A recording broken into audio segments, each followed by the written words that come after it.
Okay. Good afternoon, everyone. Welcome to JBird Memo Lecture. This is our first offline event after this, like the COVID, like 2 years, after almost 2 years. We missed the cost to make it online. And I'm privileged and welcome to you all of you for this event. Like we got a chance to meet everybody here in the in-house in Mumbai. And I'm very glad that we are, as Mumbai chapter, we're getting a chance to host this event from the behalf of the headquarters. So I welcome all. I welcome our chief guest, Annapuri sir, our Vice President Headquarters, Dr. Nilesh, Dr. Shukla sir, Dr. Sudhanaranji, Nandini ma'am, Dr. Harish, Dr. Naveen ji. So we welcome everybody here. And before we moving forward, we were just want to have a small token of appreciation for everybody here. Let me start with Annapuri sir. He's my best friend, my guru, my mentor, everything.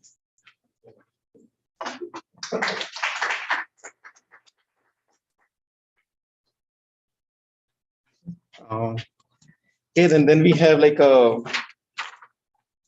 me start with Shukla sir. He came all from Jabalpur. Chinmay, can you all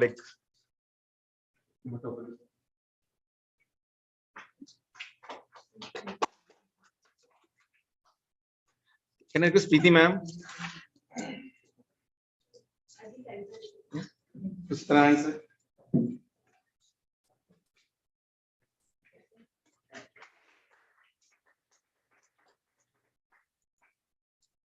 Can I request on Dr. Nilesh? We give to Nandini ma'am.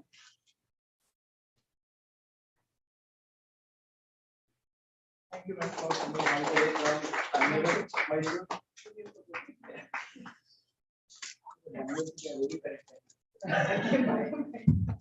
Chinmay, going to bother you again. Can you give to Harish sir, please?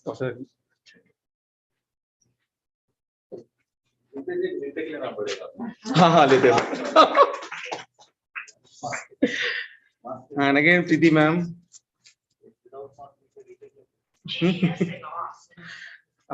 To Naveen sir.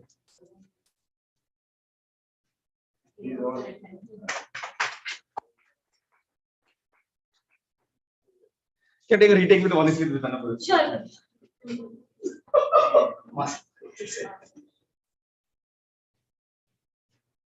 आता कोण कोणाला देतात?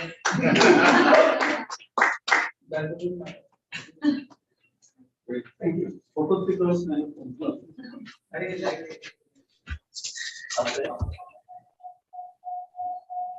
So what we'll start with the event for today. So before that, since an FST event, I request our chief guest and president FST, with FST secretary, FST for headquarters, Annapuri sir, to speak something on the FST, and then we go on next.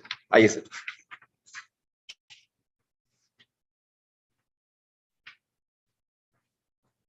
Good afternoon to all.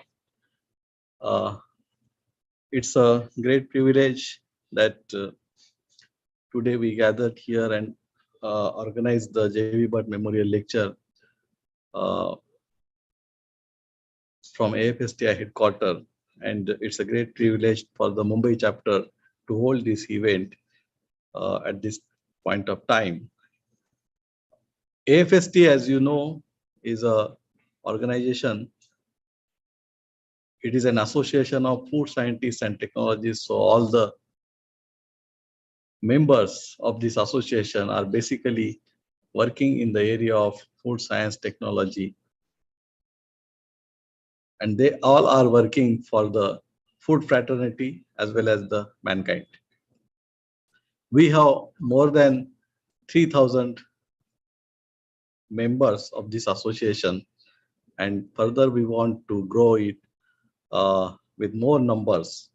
And this is most popular organization amongst the students, industries, academics, scientists, and many other food fraternity or the people who are well connected with the food.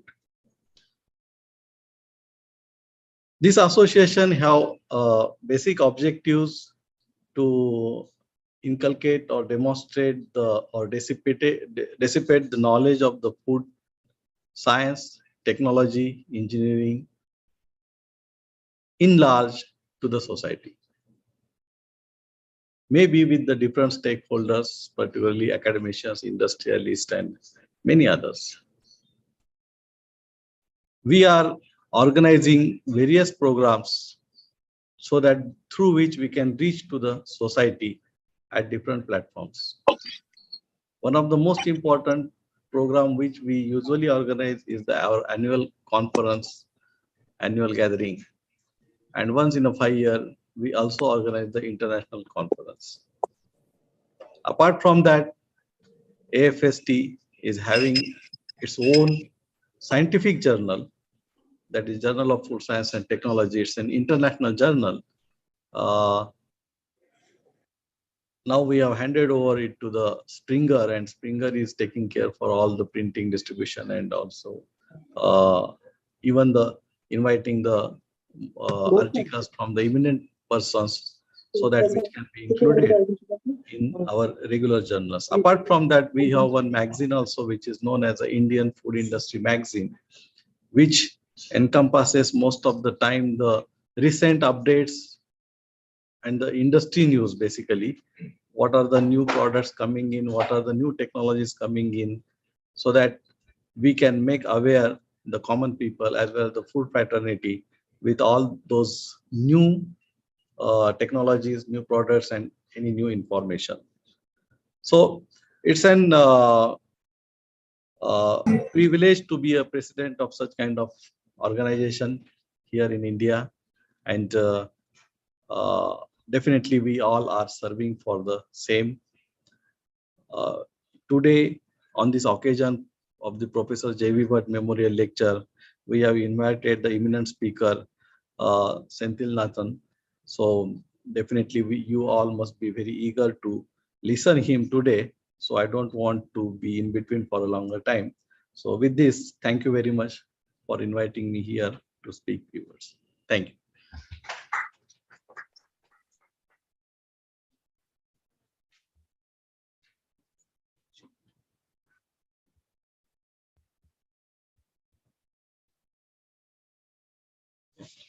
Thank you, Nabore sir.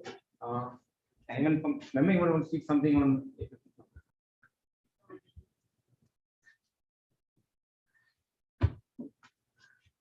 Okay.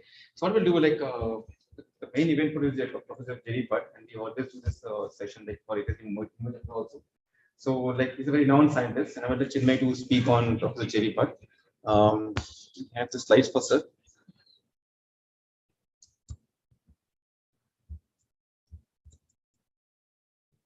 Oops.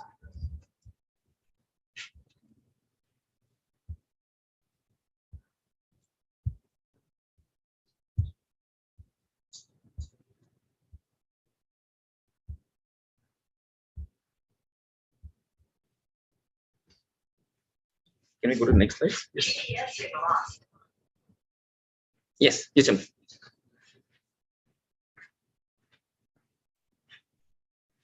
Good afternoon, all. It's a great pleasure to introduce the scientist whose research papers, whose books we have studied during our time way back. I mean, his work has been in the era wherein even we were not born. So it's such a great pleasure. And when it comes to Dr. J.B. Bhatt, it's all about microbiology, who has done immense work, especially in the field of fermentation technology. And when this topic came in today, thank you, Senthil sir, for this topic, because microbiological rejection is one of the top 3 reasons of rejection when it comes to export. So there would not have been better speaker for the lecture, which is so dear to Dr. J.V. Bhatt's area of work. So in short, he has done a doctorate from University of Mumbai, and DSc degree in microbiology. His research topic was always from the bacterial dissemination and oxalate. Dr. Bhatt was at an Indian Institute of Science for about 20 years as head of fermentation technology department, and then later as head of department of microbiology and pharmacology. During his stay at Institute, he was a visiting scientist at Institute of Health, Maryland, USA. and then also with the University of California. On his retirement from Indian Institute of Science in 1973, which is probably much earlier than when we were born, probably, Professor Kasturba Medical College, he served as emeritus professor and research scientist from 73 to 80. He was closely associated with various scientific organizations. He was also elected as Fellow of Indian Academy of Science, Bangalore, Indian National Science Academy of New Delhi, and Royal Institute of Chemistry in UK. He had served as Secretary of Current Science of Association at Bangalore and as a President of Society of Scientists and Technologists, the AFSTI. He was the President of Association of Microbiologists and served various research organizations, including Indian Council of Agriculture Research, Department of Science and Technology, University Grants Commission. And he was also advisor to Central Technological Research Institute, Mysore. So with such an eminent person with the work in microbiology, definitely we look forward to listening to you, Dr. Senthil, on the microbiology and its impact on export. Over to you. Thank you. Yeah. Before the Chenmai, like, let's talk on the thing. I just want to introduce himself. So I request Dr. Nilesh to talk about Sir. Sir CV is with us.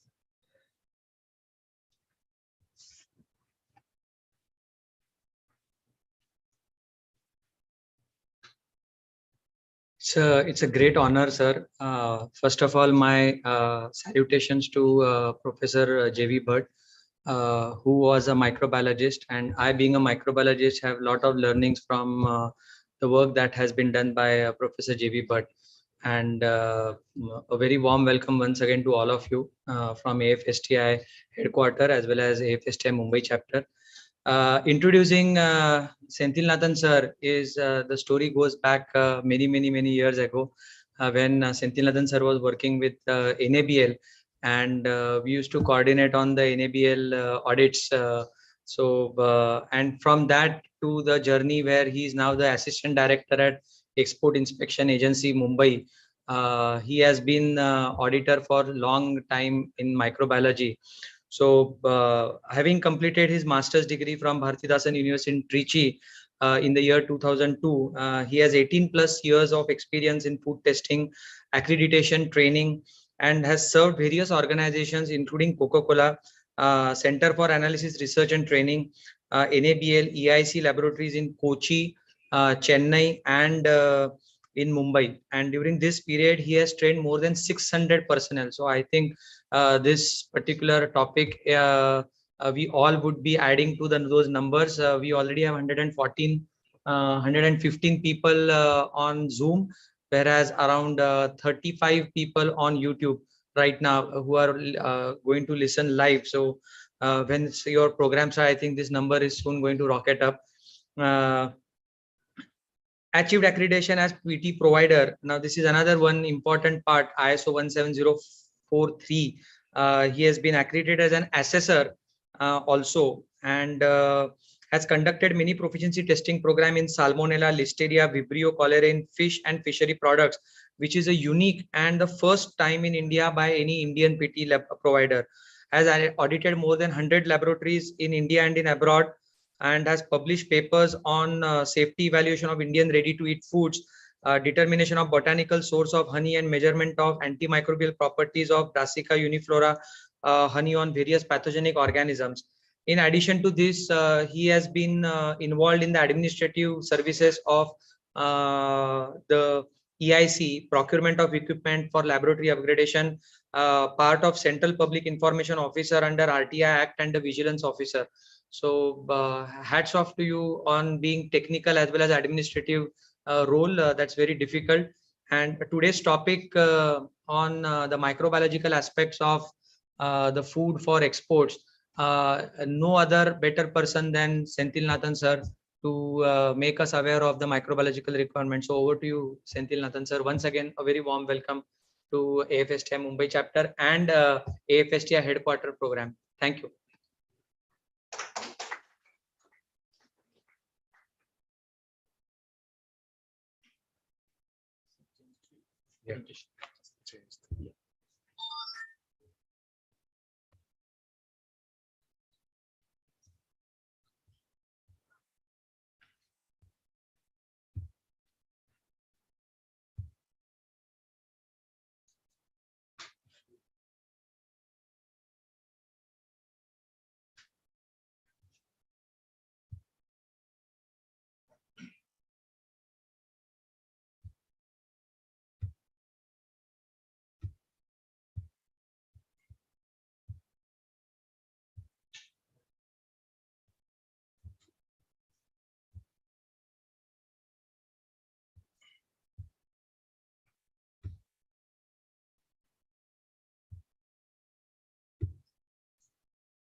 Thank you, Dr. Nalish. Good evening to all the members of AFST Mumbai chapter present in this forum, ladies and gentlemen on the YouTube and the virtual mode. I'm happy to be part of this meeting wherein feel honored on the occasion of the great Professor Jane Bhatt sir's memorial speech. I'm here to give a presentation on the various microbiological requirements related to export trade.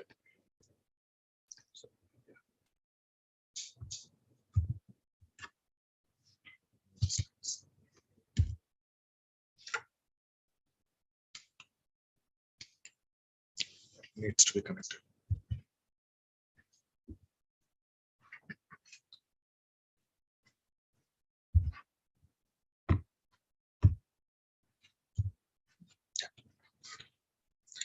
So during this another 45 minutes of presentation, we'll go through various country requirements with respect to the export trade and the expectations of regulatory body from an accredited laboratory and the common non-conformances that we come across, the enable assessments and regulatory assessments.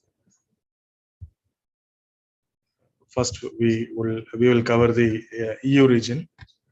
The European Commission, the 26 member states of European Commission has set out a regulation that is EC 2073. It talks about the reference methods needed for the testing of various pathogenic microorganisms. It is basically the ISO method it prescribes. The standard also permits us to use alternative techniques, rapid techniques, subjected that those methods are validated as per ISO 16140 criteria set out. They can be any third-party validation organizations like FDA, AFNOR, or any AOAC and other organizations. And the method shall be approved by the competent authority. While covering the test methods, the reference methods, as well as the alternate method that the lab would like to cover in the accreditation, both should be covered if the lab is having alternate method. The reference methods that the EC 2073 prescribes are the ISO 4833 for aerobic plate count, Enterobacteriaceae, ISO 21528 Part 2, for coagulase positive Staphylococcus aureus, ISO 66888. For Listeria monocytogenes, it is ISO 11290. Salmonella, ISO 6579. Enterobacter sakazaki, ISO 22964, and E. coli 16649, and so on. There are many more parameters covered under EC 2073, and various matrices are also covered, like ready-to-eat, milk-based products, fish and fishery products, and many other products are also covered.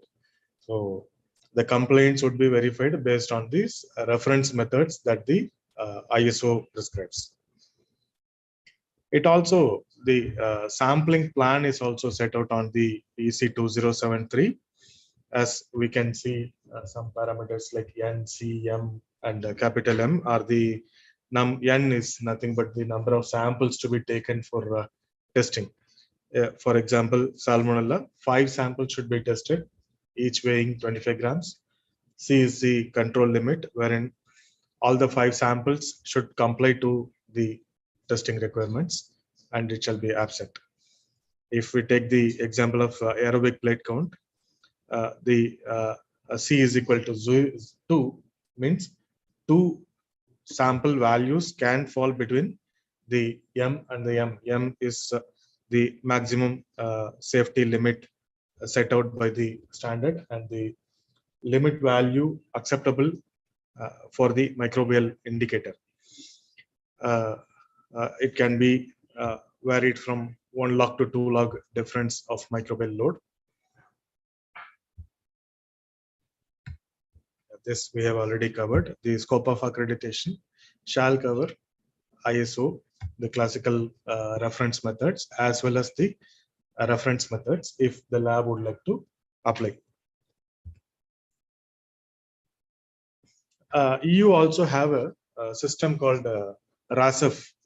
It is a rapid alert system maintained by the EU, wherein any consignments exported from any country into the EU 26 member states would be screened for their criteria. In case any consignment is found to be non-compliant, the RASAF alert would get generated. And this is a unique system wherein it percolates the message in a faster manner among the 26 member states of EU.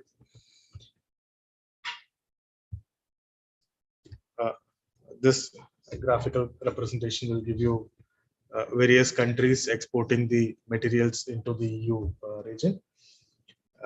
Last year, in 2020, ethylene oxide in nuts and nut product was one of the major cause of concern of rejection. India received 296 rejections, and similarly you can see salmonella, pesticide residues, and there are various other parameters are taken for testing, and the non-compliances are projected in RASAF.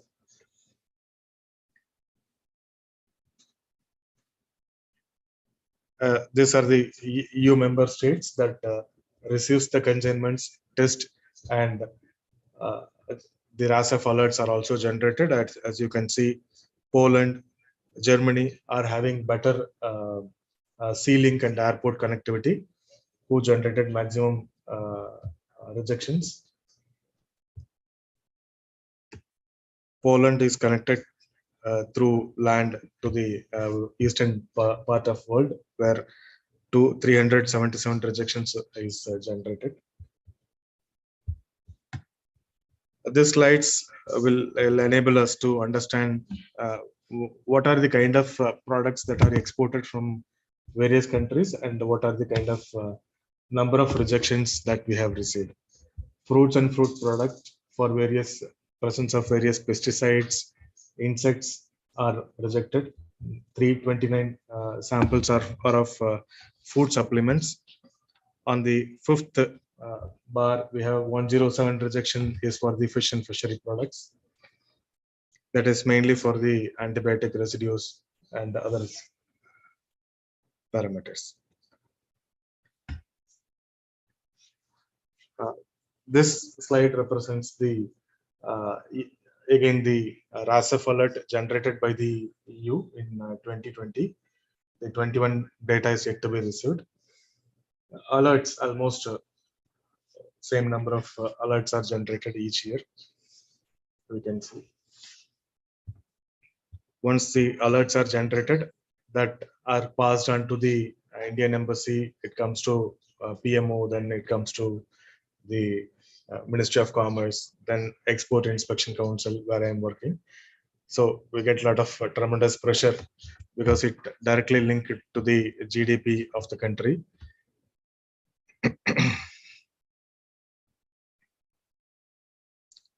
Data pertaining to last 10 years and their rejection rate are described in this slide.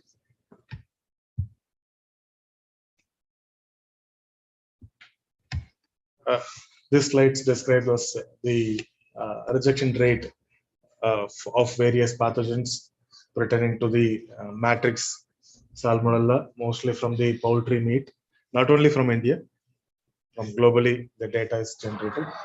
Listeria, mostly from the meat and meat products, milk and milk products, fish and fishery products are also failed.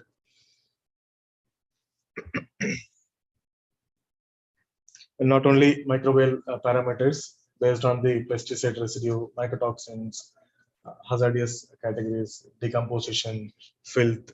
There are many other criteria based on which the consignments are inspected and they are accepted or rejected, and their data are represented here. Pesticide residue is one of the major cause of concern of RASAF alert. The other major country to which the Indian products are exported are the US.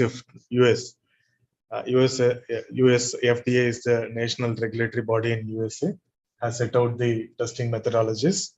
They have USFDA BAM, Bacteriological Analytical Manual, based on which the testing are expected to be tested for USA. The USFDA is very particular about salmonella testing. The food categories are categorized into 3 different categories: category 1, 2, and 3. The difference between the 1 and 2 are the foods that would not normally be subjected to a process lethal to salmonella between time of sampling and consumption, and are intended for aged, infirm, and infants. So these products, basically the weaning foods, chocolates, and many other ready-to-eat products for the kids and the immunologically compromised community, are falling under category 3, wherein 60 times the sample need to be tested for salmonella. Category 2, the same criteria, however, it is common for any community, any age group, wherein 30 analytical unit to be tested. Category 3, foods that would normally be subjected to a process lethal to salmonella, means a process related to cooking, wherein 15 times the sample need to be tested to say that the salmonella is absent. US alone is spending about 3,000 millions of dollars yearly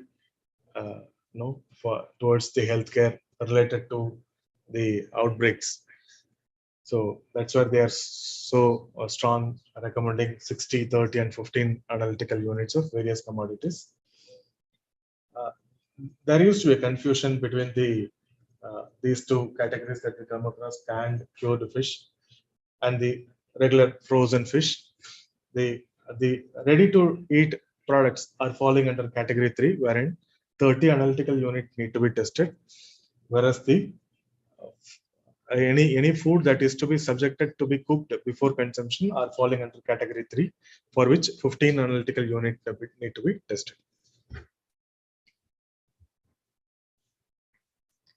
The 25 grams can be individually tested 15 times, or there is also a possibility of combining the all 15 units into 375 gram sample, and it can be tested in the lab. In case of category 1, 60 analytical units will come. They can be composited into 375 grams into 4 numbers. So that is how it can be reported. More than that, if any lab like to test, then a validation process has to be taken up to understand the facility available and the capability of the analyst to take up more quantity of sample.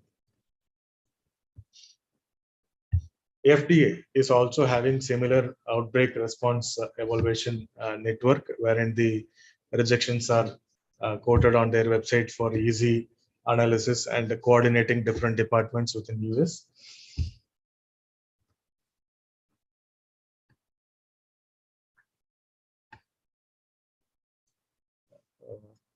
If we need to talk about the outbreak, this is one of the classical outbreak that we had come across in 2012.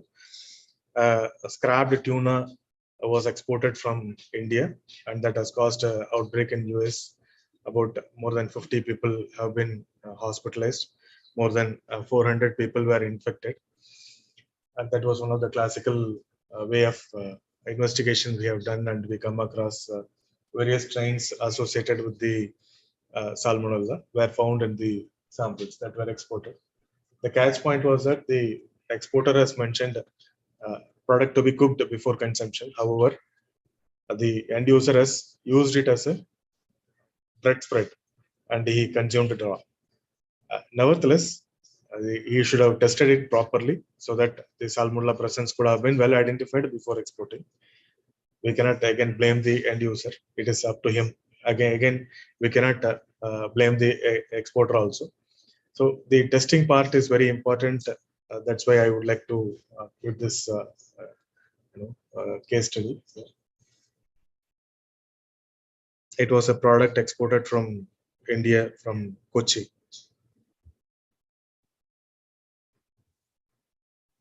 Similar to that of USA, Russia is also having requirements related to Salmonella, Listeria monocytogenes, Vibrio cholerae,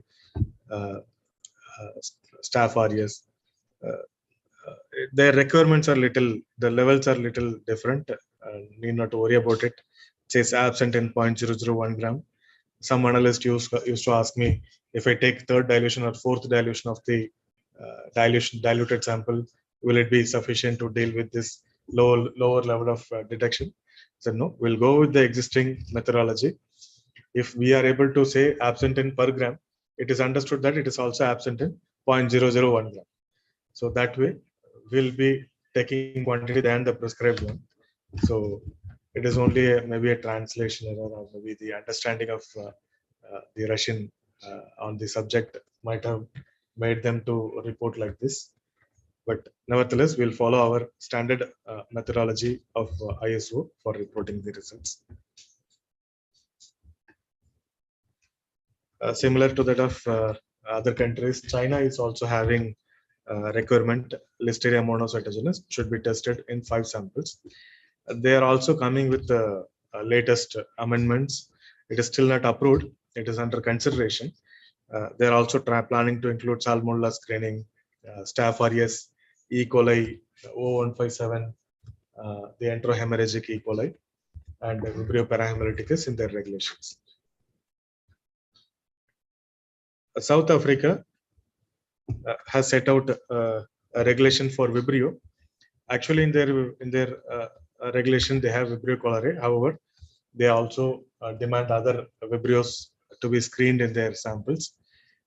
They have adapted high-end techniques like the screening by alternate techniques of one of the biochemical conformation gallery and whole genome sequences, which the Western countries have supported Africa to test. Whole genome sequencing is the next generation level of equipment which are used mostly in the genome projects. However, based on the UNFAO's recommendation, this techniques is also taken into food sector for ensuring the safety of the products. Maybe down the line, now we are talking about LCMS, GCMS, ICP-MS. However, maybe down the line, in another 5 years or 10 years, we may talk about NGS.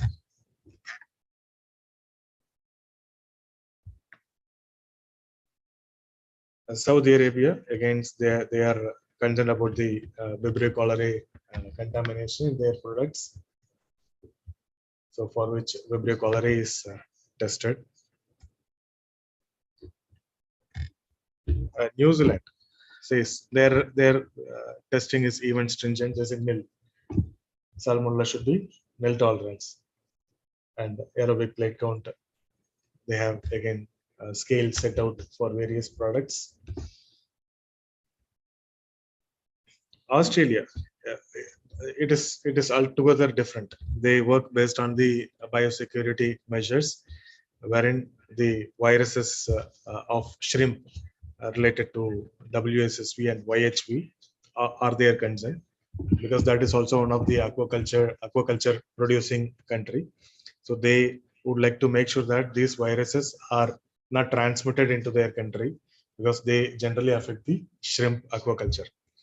The countries like Vietnam,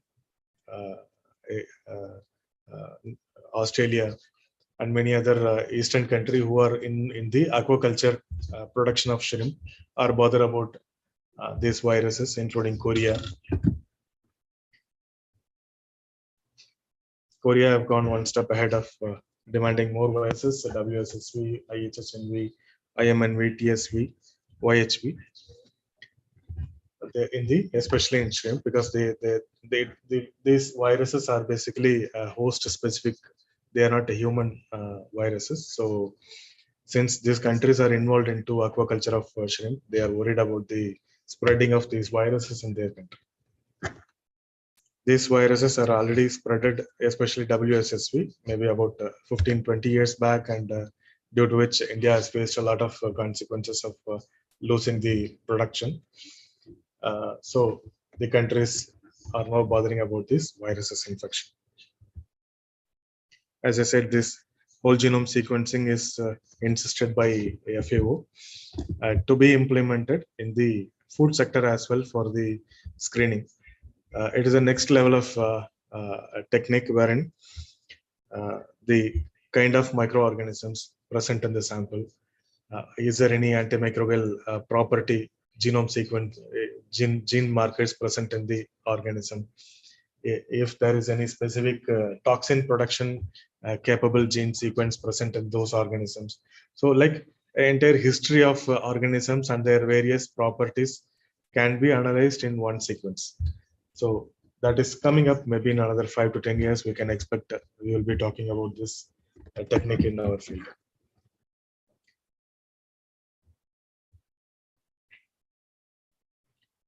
As a regulator, we'll be expecting lab will be having a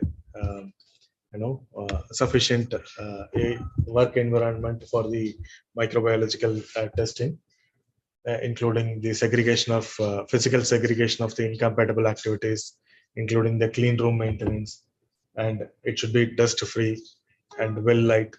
Power and water are backup in the laboratory so that validity of test can be ensured.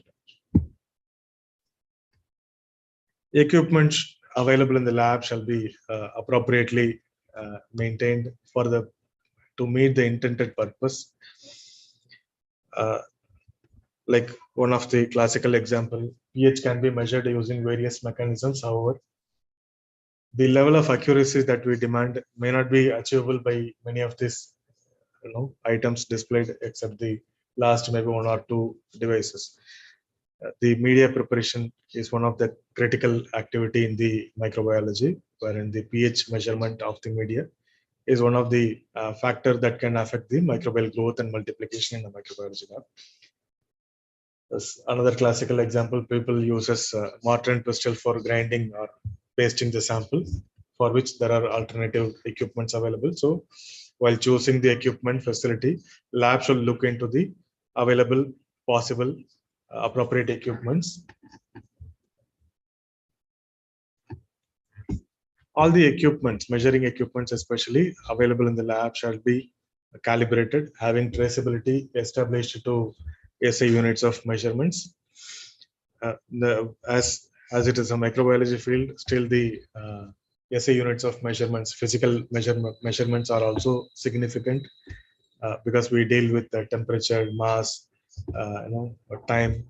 So many of these physical parameters are also having direct impact onto the microbiological testing. The reference materials available in the lab again shall be traceable to NIST USA or maybe PTB Germany, and their reference certificate shall be available in the lab, so that the measurements made in the lab are common, and they are common across any lab in the globe, so that the measurement result would be acceptable across any national body.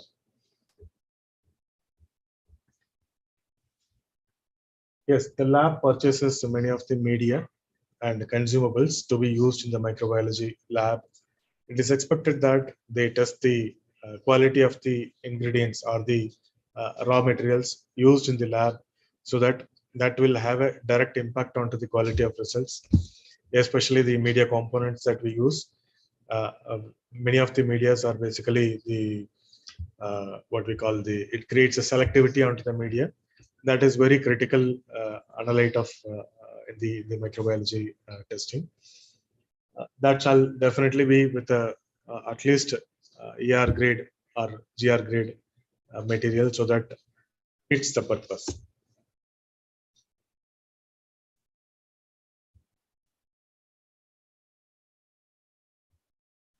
Yes, while especially those labs are involved into the export testing, while reviewing their request from their customer for testing their sample, they should ask a question whether it is for the export or it is for their internal purpose. If it is for export, it is the lab's responsibility to also look into the importing country requirements and update the customer that regarding the test parameter or the level of testing, so that the customer is also aware, made aware of by the laboratory.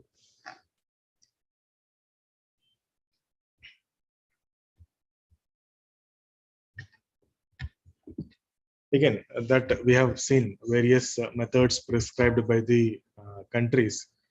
Some example, USFDA demands USFDA BAM method to be applied, and other countries, if in case of Russia, they adapt ISO method.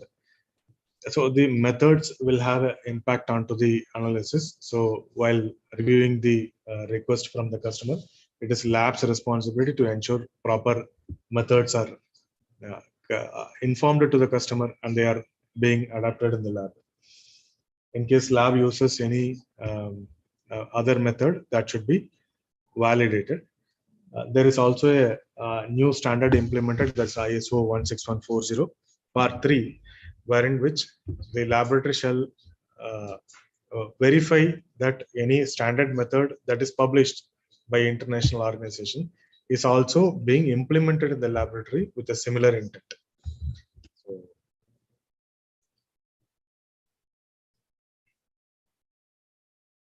Yes, while implementing the test method, lab should also ensure the good laboratory practices, culture techniques, and while analyzing various parameters, the analyst should keep in mind the growth factors affecting the microbial growth, so that the end result that is arrived in the lab are valid and accurate.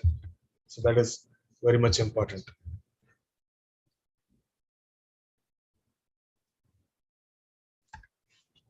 Sampling is one of the other side of the testing. It is very important. Most of the time we deal with testing all the time. However, sampling, if a wrong sample is tested, will get invalid results. So if the consignment is of thousands of cartons, drawal of sample, a representative of entire lot is utmost important, so that when a result is arrived, the result would be a representative of the entire lot. So that is also should be taken into consideration.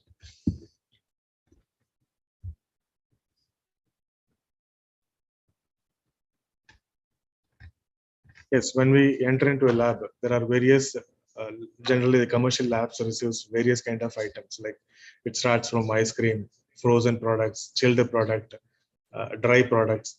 There shall be a proper storing, handling facility available in the laboratory, so that the lab would be in a better position to handle the sample, so that the validity of results can be ensured.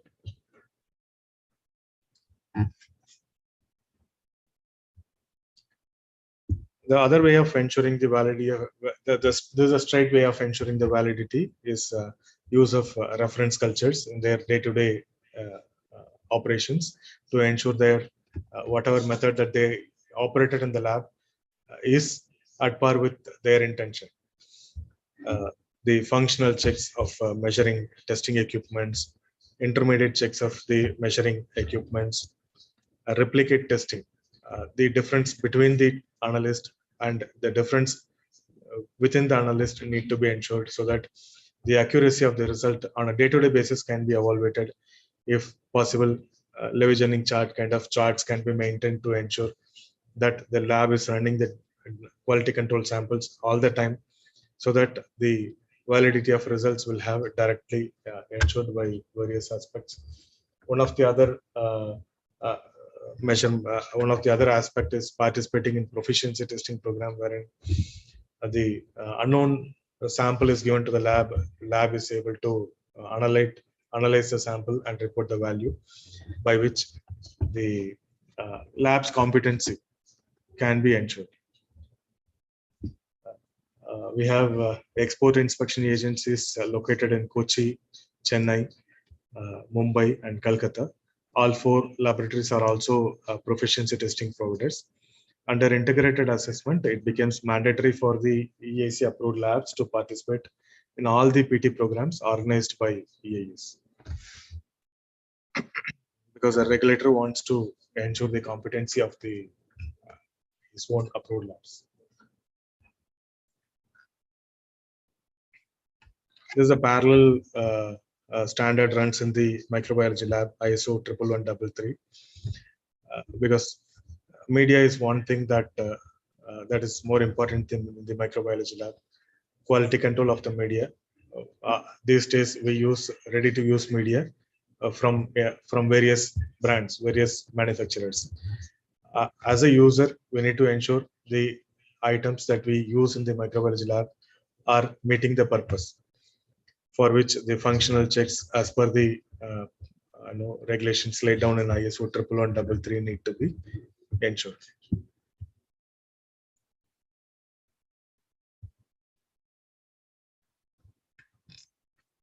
As part of the procurement, the manufacturer also issues a quality control chart of each batch of the media that we purchase. They are supposed to be verified physically as well as practically in the laboratory. The record shall contain the production code, lot number, mass, volume, pH, date of preparation, sterilization, operator, analyst, and various other requirements that the lab should be in a position to demonstrate.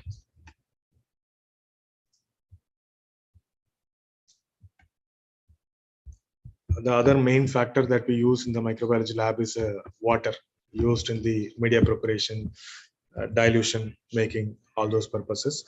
They shall be free from microorganisms, so that any byproducts produced by those organisms will not have any effect over the samples that we analyze.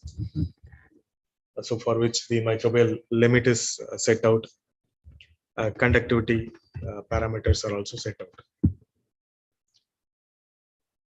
Minimum grade 3 water shall be used.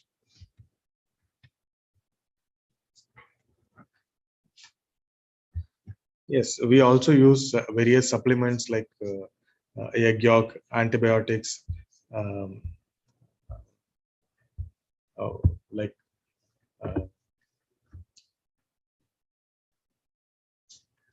antibiotic solutions, and various other growth factors that affects the limits the microbial growth of unwanted organisms and enhances the growth of desired set of organisms. Like the supplementary solutions are added, those quality also need to be checked. Like in case of listeria, we add lithium chloride, nalidixic acid. Many other antibiotics are used in the polymyxin B are used in the microbiology testing. So their quality and their concentration is important.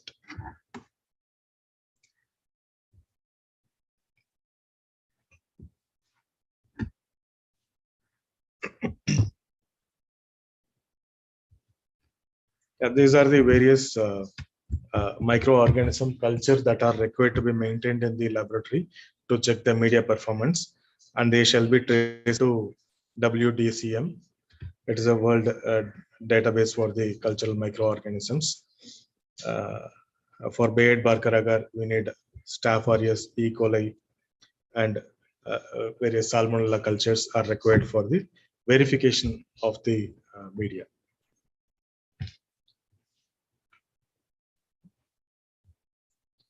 As we already discussed, this ISO 16140 is a standard. Part 3 is recently introduced by ISO. This will be applicable for the verification of the method. When lab uses any standard method, it is a lab's responsibility that they are also able to verify that they are able to implement the method as per the intent of the ISO.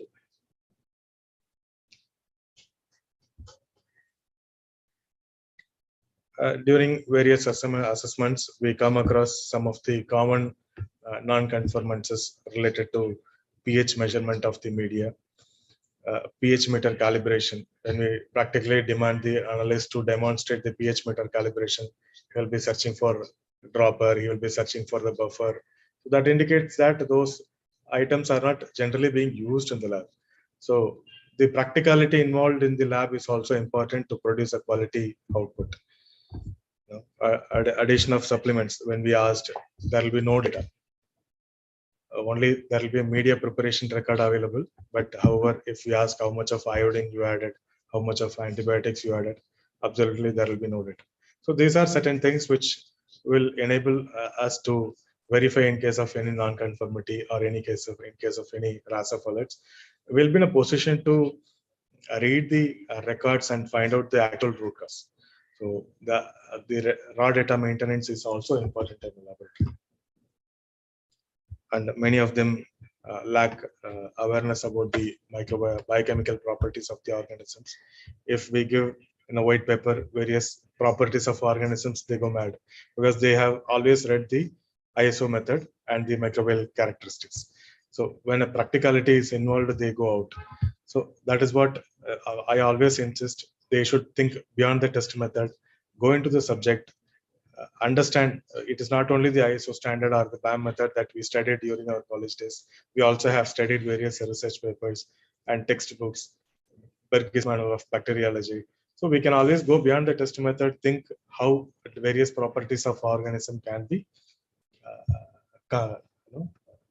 compared to come into conclusion.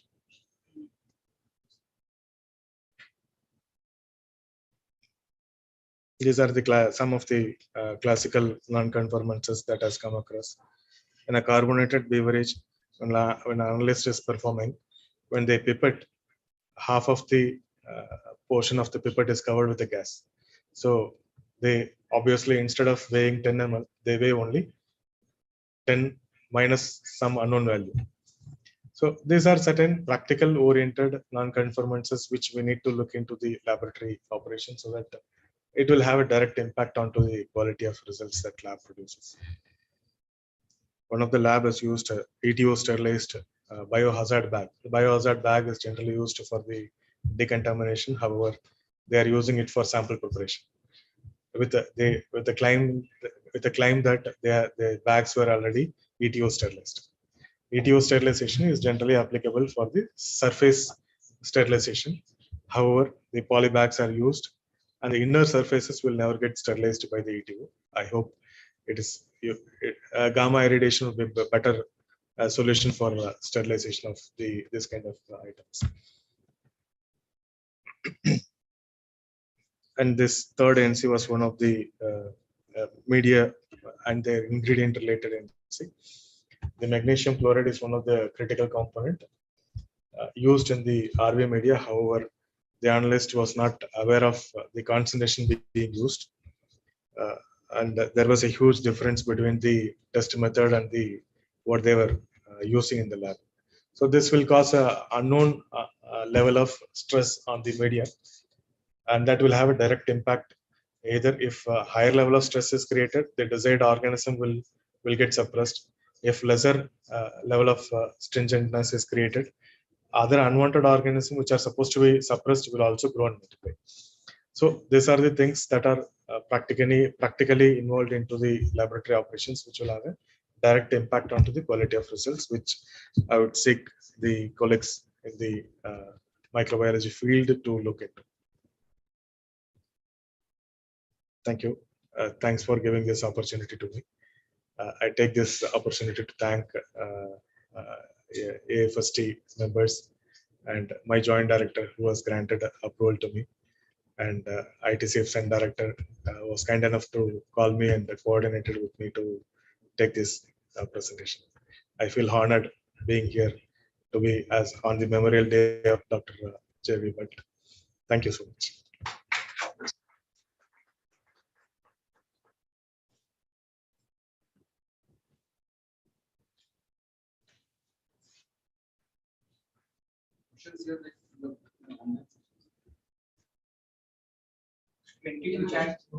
Are there any questions? By the time we checked, like I have some basic understanding of the question. Yes. So when you mentioned initially that the fish sample was sent to US and they rejected the sample. They mentioned they took the sample and like it was supposed to be used in a sandwich like they use. So what happened in such cases? Like what real time getting happened? Like what US talk to India or India of US? How did it happen? No, in case of US, they have a direct control onto the establishments. Message also comes to us, and they also visit the establishment to understand the actual cause of the contamination. They also advise the unit to follow certain steps of processing so that this kind of contamination can be avoided. First, they block the container. First they block the country from exporting, so that from the Not from the that export, like country that particular manufacturer is banned for exporting till the time decisions are taken, so that the proper decision can be taken how the contamination has happened, what kind of root cause measures that they could do, and then they found they have again used this whole genome sequencing technique to understand the entire genome and the entire organisms present in the sample were sequenced. So they were able to pinpointedly say it was a Salmonella bereli. The Salmonella bereli was identified 100 years back. When we searched, we couldn't even get a reference culture, but they were maintaining a reference culture. So that's why they were able to pinpointedly say that this is bereli culture. Because you bear this cost for all those analysis. Yes, they bear it. They bear it. They bear it. When we did an investigation, we bear it. It also happened like something like India imported something and something happened and then India went on. India went back to the particular country like and checking. Yeah, that also happens. Mostly that is due to the fungal attack on the nut and nut products, Salmonella present in the almond, for example, imported from Canada. Kind of accidents happen. Well, both the ways. What Both India exported, yes, India imported. Both yes, happens. both the things happens. It is mainly due to the gap in the analytical field, and the sampling is one of the major cause of cancer. Because over a period of 10 years, we have improved the laboratory facility in the country. However, still there is a gray area existing in the sampling activity, because having a direct control on the sampler on the site would be difficult. So that is where the ethics play a role and the training play a role. So a lot of things involved in the sampling. That's why I said a representative sample should come to the lab so that a result that is produced in the lab would be a representative of the entire lab. If a portion of a consignment is sampled, obviously the result will be pertaining only to that portion of consignment. These are two different sides of the coin. Sure. So for that, Yes. yeah. Actually, this one is not actually a question. Like from your perspective, many of the countries, they are asking for zero tolerance of the microbes. Yes. Is it not that a minimum threshold is required globally for such an exposure, or is it zero tolerance is? I mean, that is feasible.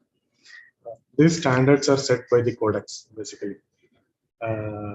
Certain microorganisms which has a potential to cause a disease, like Salmonella causes a typhoid, very lethal. Vibrio cholerae causes a cholera. Listeria monocytogenes causes a meningitis.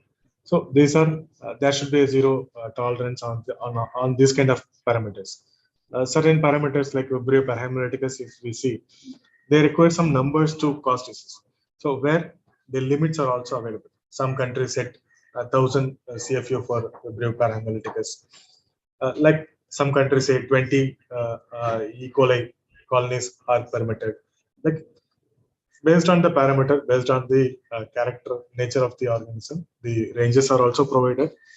However, where there is a severe cause of disease possibilities involved, there zero tolerance is met. Is it like community to community, the sensitiveness changes. Yes. So accordingly, they set the Exactly. USFDA has come out very clearly. They have categorized the products into 3 different categories, and they have also increased the number of samples to be tested. We have seen various countries set out number of samples to be tested. US has one of the maximum number of testing in case of weaning food, kind of a Cerelac or kind of child infant food. 60 times the sample should be tested. So the stringent level in the US is even more with respect to salmonella, especially. And it should be absent in all the 60 sample tested. Sir, also general thumb rule is applied. Just to add on to what you said, just general thumb rule applied. If it is pathogenic, then it is zero tolerance. If it is hygienic parameter, then there could be some figure. This is as per the International Commission for Microbiology of Safe Food (ICMSF). They have given these particular guidelines, and therefore, so they have explained that the small n and the big N, and small m and big m. That's a range where the acceptability of sample is decided. Certain parameters like staph aureus, aerobic plate count, range is also set up. In that case, how does NGS work for that? NGS mostly works. Just the population, NGS mostly works for the pathogens per set. only for that. Only for pathogen. In case of because if you take the classical microbiology technique, the sensitivity will vary from lab to lab, analyst to analyst, scientist to scientist. It ranges from a poor lab, possibility of detection ranges from 20 to 60. So it is not 100% foolproof again to say that a lab tested and it is positive. There's a practicality.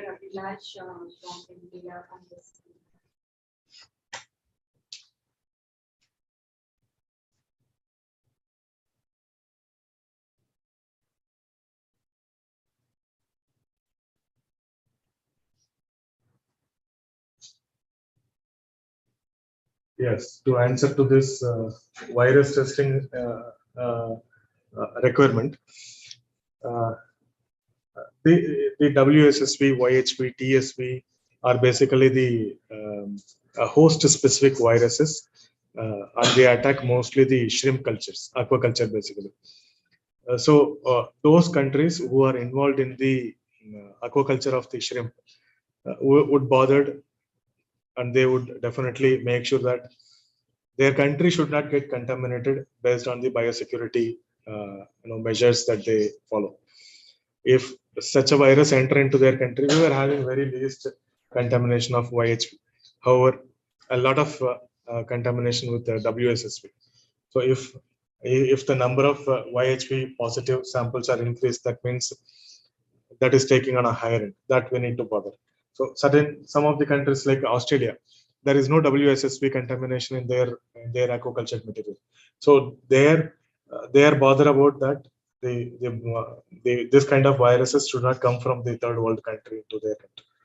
So that's why the virus testing requirements are made mandatory for any shrimp that is exported, especially from India, Vietnam, any other eastern part of the country.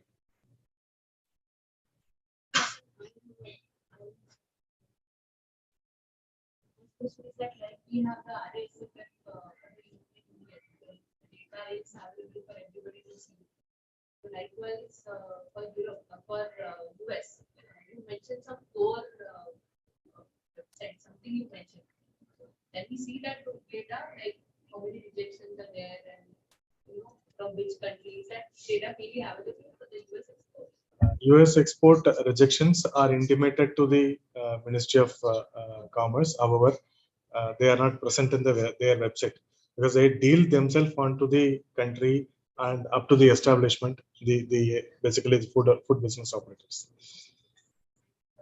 Second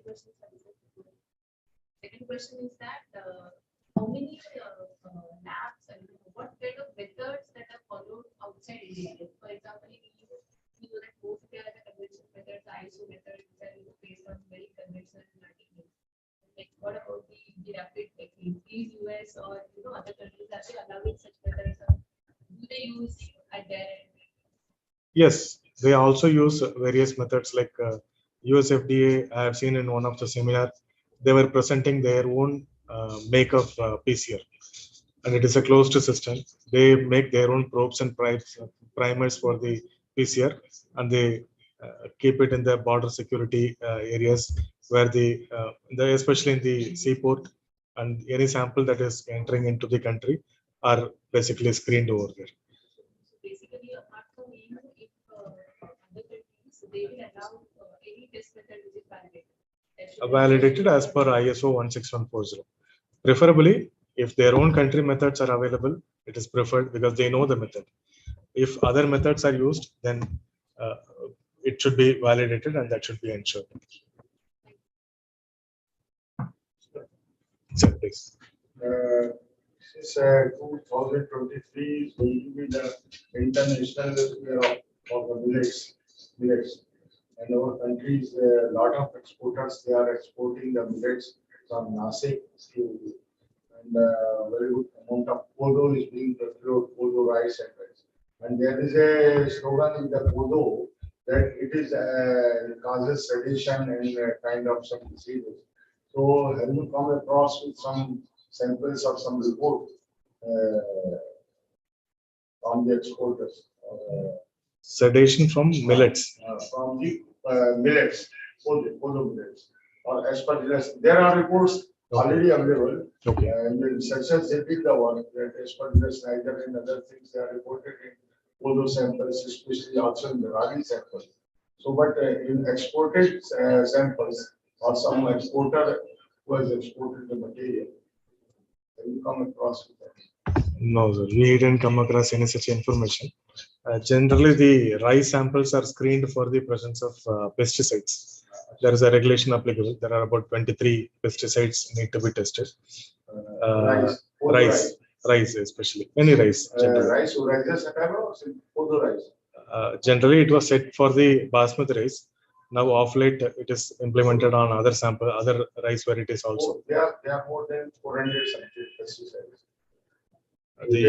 The EU countries have set about 23 pesticides to be screened. 22. But they are some countries they want 420 something. But no reports regarding this millets. No, millets and this kind of issue that you are telling, we didn't come across till now. Such issues. As a layman, just I want to whom the responsibility lies. If suppose I want to export something, and so do you get that sample analyzed in your certified laboratory by yourself, or you tell the consumer to export it to get it analyzed from certain? Yes. EAC has a direct commitment to certain countries like EU and China, Saudi Arabia, wherein the samples are tested in EIC lab only, in EAA labs only.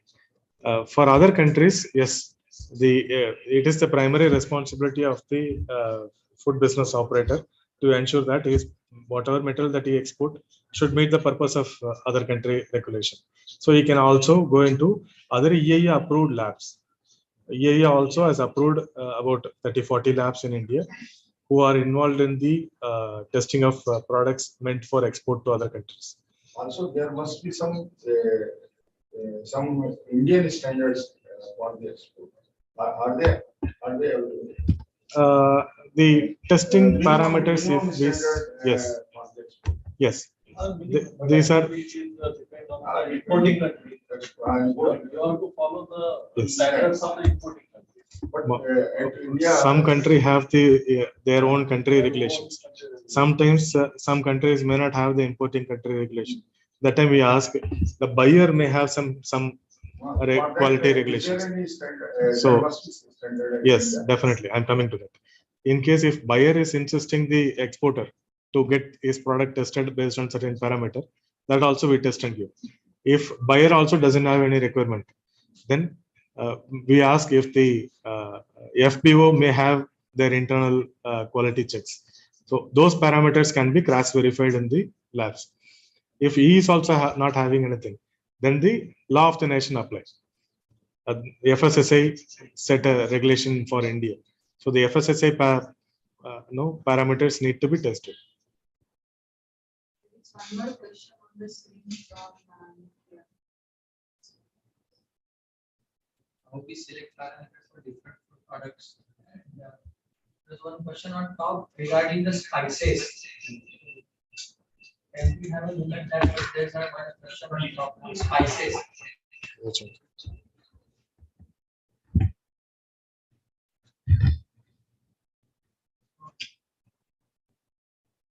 So This one. No microbiological, especially for European countries and USA. Want to know microbiological in Europe and USA. That's This one. Spices company. Okay. Yes, the EC 2073 prescribes various products, not only fish. It also talks about milk, spices, and various other commodities that are exported from any of the countries into EU region. So the same 2073 can be referred upon.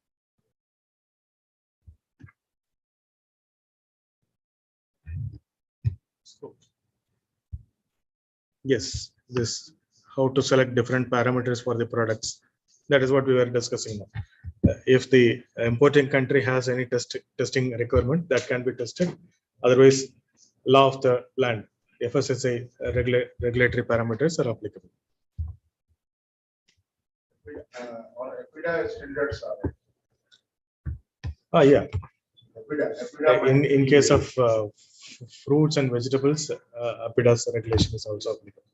Again, based on the importing country requirements.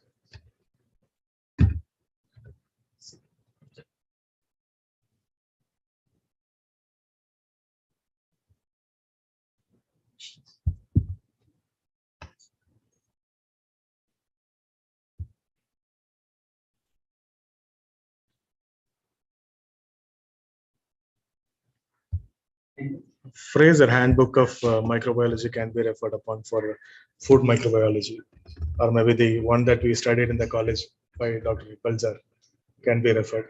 So these are classical books that prescribes the basics of microbiology. Other than that, we have the methods in the lab to look into.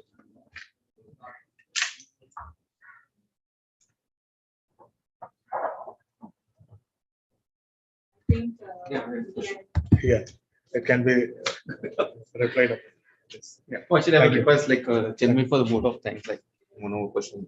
What we can do, Nitesh, is there are a lot of questions. So on behalf of AFSTI, we can collect them and we can send it across to Senthilnathan sir, and also then reply to the participants. Or the participants can also directly send the questions to our AFSTI email ID. Perfect. It's a good plan. We're doing it. We're doing that. Yes, Amrita. Vote of thanks.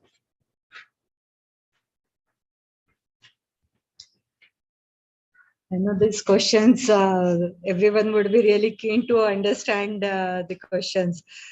I still remember, Sanjay sir, 2017, we had gone to USA to study USDA and USFDA requirement.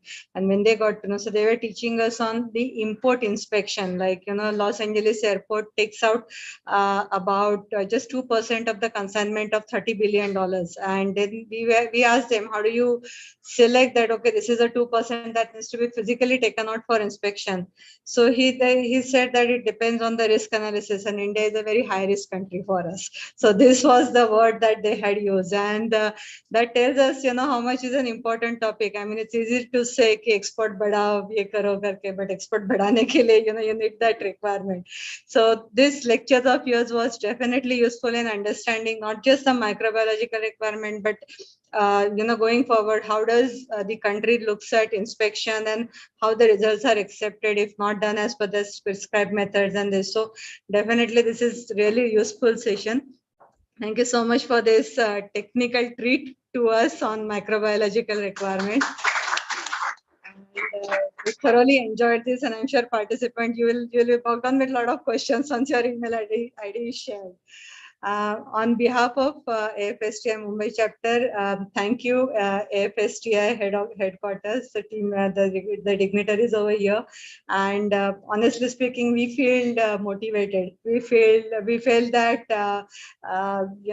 it was probably just an occasion to meet and know about you from various angles. I mean, it has always been an online interaction, but meeting physical is always something. I mean, I always say that कि जब मिलते हैं साथ में तो yes we know that एक दूसरे को हम जैसे प्यार करते हैं वैसे गाली भी देते हैं, that kind of thing. Thank you so much for this. Thank you EnviroCare for hosting this program. It has been wonderful. Yogita, Prajakta, Tapasya, you have been really behind in all this coordination, seamless coordination. It has been wonderful coordination from you. And not but least our IT technical partner Randeep Pawar, the Green Tech Consultancy, for doing this live hosting. And I had received in between, okay, speaker का यहाँ से camera निकल रहा है, थोड़ा सा focus shift हो रहा है, so all these things. So it was well taken care of, and thank you so much. And there is also, since we are here in EnviroCare, which is the state of the lab, I would say, in our country, we request all of you to have the round of microbiological laboratory, and which also will be another technical treat to all of us. Thank you so much. Take care and have a nice weekend. Thank you.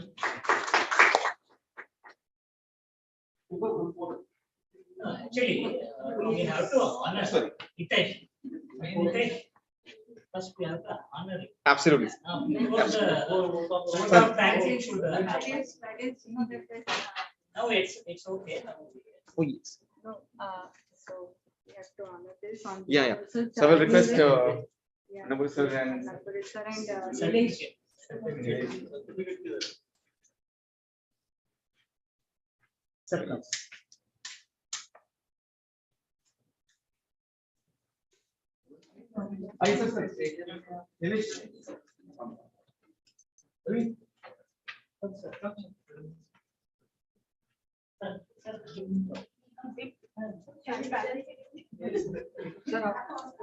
आप centre में आ जाओ.